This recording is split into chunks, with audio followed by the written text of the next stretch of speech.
Okay, we are going to discuss Schiller, 8th edition, chapter 3, and this chapter focuses on the supply and demand, what eventually becomes what we call market model, because interaction of supply and demand will produce a market, buyers and sellers, and therefore as a result of interaction of buyers and sellers, supply and demand, you will end up with an equilibrium price and quantity.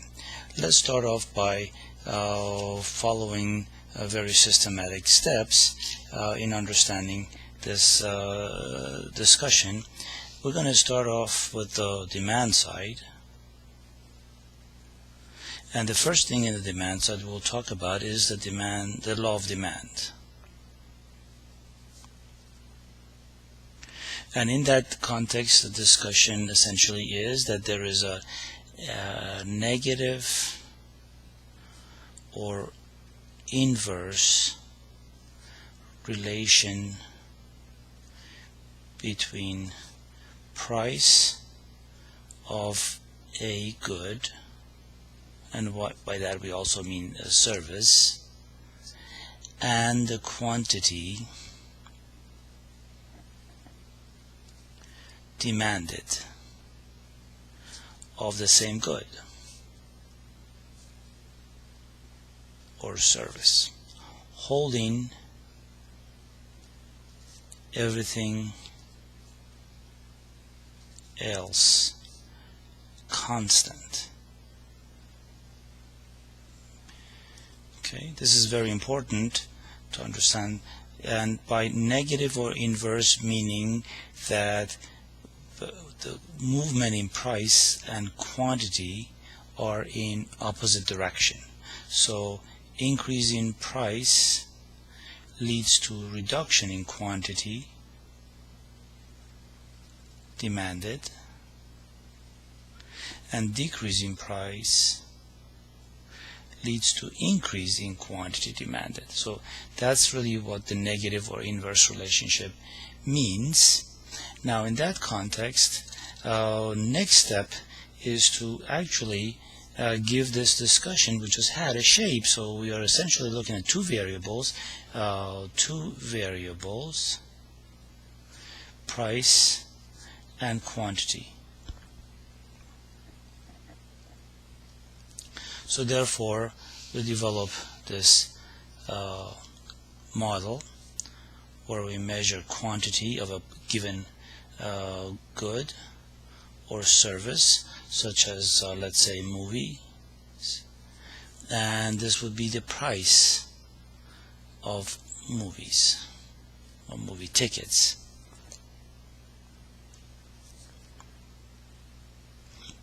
And the idea is that if tickets are $15 an hour, a typical consumer may only buy one ticket.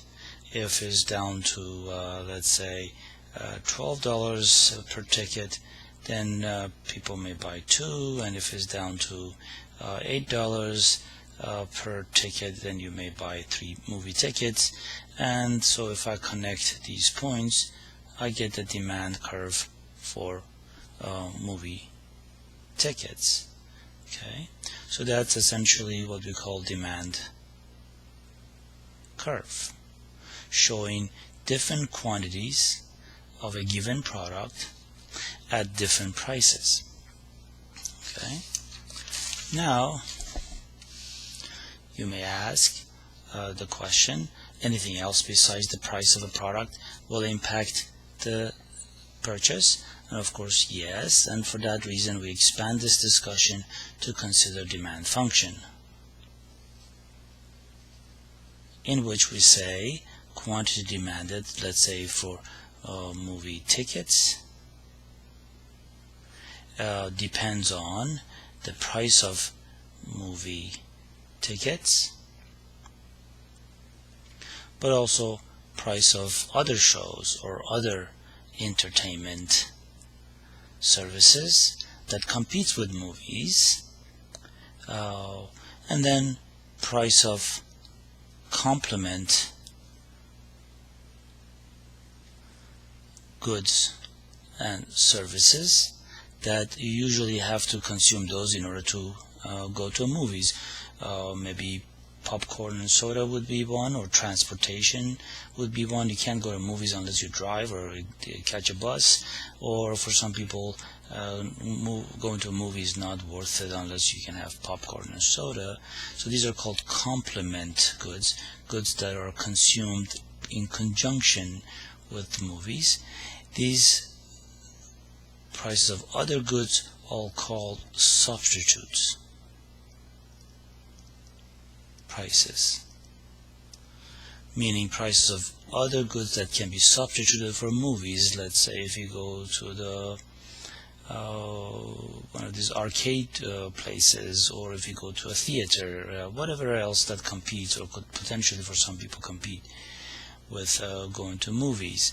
And then from that point on, you could have just a number of buyers and expectations, etc. So income, education, health, gender, age. So that's why it's an open-ended conversation. And in your book, when it talks about determinants of demand, it talks about taste, income, other goods and their prices, expectations for the future income, future prices, expectations of changing tastes, a number of buyers. But if you understand that, you would pretty much follow the conversations. And that's not an sort of closed-ended discussion, because you can have all sorts of variables impacting demand for a certain product. For example, ice cream could be temperature, average temperature, and so forth and so on. And so now, what's the value of this discussion? First of all, it expands the discussion away just from a price to include other variables. And secondly, it will allow us to capture the impact of other variables. So if we have quantity of movie tickets and the price of movie tickets, this was our original demand curve that we had developed earlier. However, should price of let's say DVDs, which competes, let's say, with going to a movie, should price of DVDs rise, then at any given price, let's say $8 per ticket, people will go to more movies instead of buying. Let's say if DVDs were $10 and now $15, some people say I can go to movies instead. So demand will shift to the right. More people go to movies because price of DVDs went up. By the same token, if price of DVDs go down, then some people, instead of going to buy movie tickets, they may buy DVD, and therefore demand curve for movie theater will fall, and therefore less quantity of movie tickets will be purchased. And we can extend this conversation to talk about the impact of complement goods. If sodas and popcorn prices go up, the whole package price for going to movies and therefore movie tickets will become more expensive. Demand will shrink. If popcorn and sodas prices go down, then the idea of going to a movie as a package will become cheaper, and therefore you go to more movies. And then for that point on, you can look at the impact of income, age, gender, etc., etc. So the difference here is, when you're thinking of the price of the product itself fluctuating, you move along the existing demand curve. When you're considering everything else, such as price of competition, price of complements, income, gender, age, weather, average temperature, and so forth, the only way we can really capture those is to shift the curve. If you mean to say that those other factors will increase the demand, shift the demand curve to the right. If you mean to say that they will reduce the demand, then you shift the demand curve to the left, and therefore you have this demand curve moving along when the price change, and shift into the right or left when other factors besides the price of the product change. So this pretty much wraps up as much as I would like to say at this point about the demand curve. Now let's quickly jump to the supply side. And the first thing we want to talk about is the law of supply.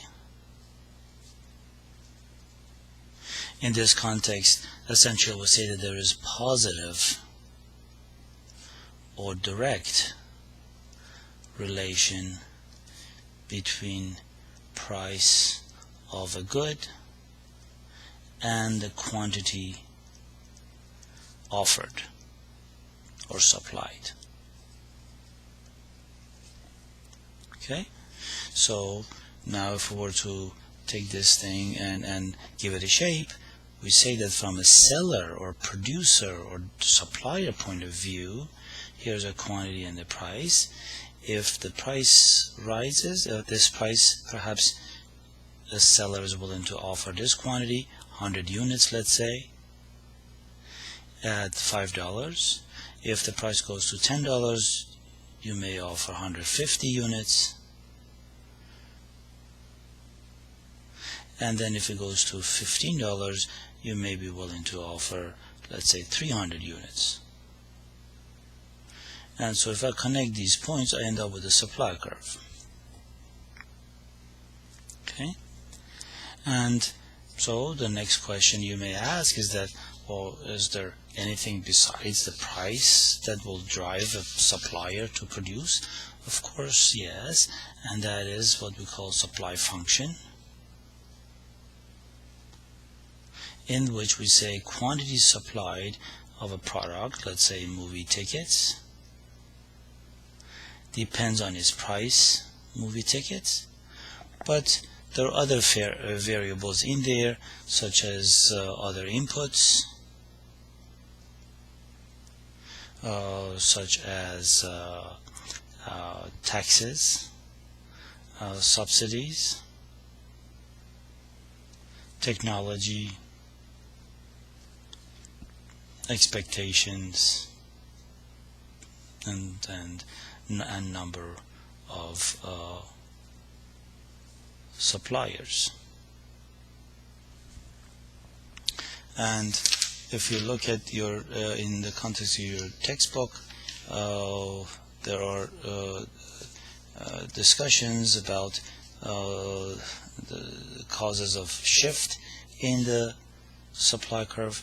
Once again, if I was to put this quantity and a price in a supply curve, when there is a change in the price, you move to different spots on the supply curve. However, if there's a change in availability of other inputs, taxes, subsidies, technology, expectations, so forth, you shift the curve. Let's capture these things. If, let's say, quantity and price, there's a supply, and there are other goods and services that people want to buy, and the demand is shifting to other products, then providers of this product may switch away and close down production. Impact of taxes. What it means is that if this is a quantity that I'm producing right now at this price, if government imposed tax, then this would be a tax amount. So therefore, this would be a price, this would be a price, this would be a price plus tax, and therefore supply curve shifts to the left. If I reduce taxes, then this would be price minus tax.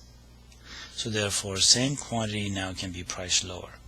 Subsidies, on the other hand, have an interesting impact. If this is the supply curve, if government subsidizes a supplier, a provider, it means that basically picking up some of the cost of production. If that happens, then before subsidy, this would be the price that the supplier has to receive. After subsidy, the government pays some of the price, so therefore price can come down because the government is picking up this difference which is a subsidy. So subsidy will reduce the cost and therefore pushes the supply curve to the right and therefore helps to bring the price down. When we remove subsidies, then means that the producer has to incur all the cost and therefore supply shifts to the left, and the same level of production has to be priced higher because we remove subsidy. So this is the conversation about tax and subsidies, and the expectations. If you're a provider of a service and you expect prices to be on the rise, you gear up to produce more. If you expect that prices to be on the decline, you basically flush the inventory and cut back on production, hence shifting supply to the left, and so forth and so on. Now, with that discussion, we're going to go to the next phase and say, all right, we understand the demand curve, we understand the supply curve. So this is a quantity of movie tickets. This is the price. And we had the demand curve that we established. We had the original supply curve that we established. When they are intersecting each other at this point, they give you equilibrium price and quantity. Should there be any change in the demand curve, for example, to the right, consumers' taste change and they like the product, they buy a larger quantity, then as a result, this larger quantity will happen. Initially, at old prices, people want to buy significantly more. And from here to there, is where at old prices people love the product, they have increased their demand, and therefore the quantity demanded has increased significantly, but not the quantity supplied. The quantity supplied is still here. So when that happens, we end up in a situation what we call shortage. When the shortage takes place or occurs, then price begins to creep up. As the price begins to creep up, some producers will jump in, say, price is fantastic, I am in, and they will flush more products to the market. But by the same token, some buyers who are delighted to buy more at this price, at the original price, as they see price rise, some buyers get out, and you end up in a new equilibrium price and quantity. And this supposedly is a way that market will clear its imbalances, and you can play with this thing in many different ways. You can have another scenario where there's a demand and supply and original equilibrium, and now suddenly supply shifts to the left because, let's say, this happened to be some agricultural products and we had a bad year, and supply is reduced. So what happens here? At existing price, people bought and sold this quantity. Somehow the supply has been destroyed or moved away from the market. So therefore, this is the quantity demanded at this price, and this is the quantity supplied at that price. So in this case, again, we have demand exceeding supply, so another form of shortage. And so in this case, when the shortage occurs, price begins to creep up, and some suppliers now rush products to the market while buyers get out, and you end up with a new equilibrium price. Another variation of this would be when you have a surplus situation. Again, quantity and price, supply and demand. This is original equilibrium price and quantity, and in this case suddenly supply increases, floods the market with new products. At the existing price, people willing to buy this quantity, producers are delivering more to the market. So quantity supplied exceeds quantity demanded. This creates what we call surplus. When surplus happens, then prices begin to drop, and when that happens, some buyers will find it attractive and get in, start buying the product. However, falling prices will discourage sellers or producers, and therefore they move back. You can see that I'm playing with the price. When I'm playing with the price, then I'm moving along. I'm not shifting the curve. This original shift was due to, let's say, good harvest season that really flooded the market with more oranges, and so it had nothing to do with the price. But once the surplus happens, then it will put a downward pressure on price. As prices fall, then some buyers will enter along this demand curve from here to this place. But however, some sellers find lower prices unattractive. They stop supplying the market, so they go from this point on the supply curve to this point. You end up with a new equilibrium, which would be at a lower price, and the quantity will be somewhere in the middle of these two extremes. And you can use this model to analyze all sorts of scenarios.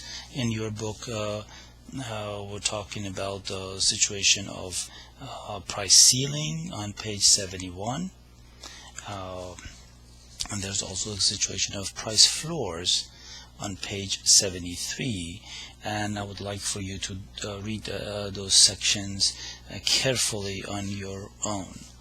Now, I had also asked you to look at some of the problems for this chapter.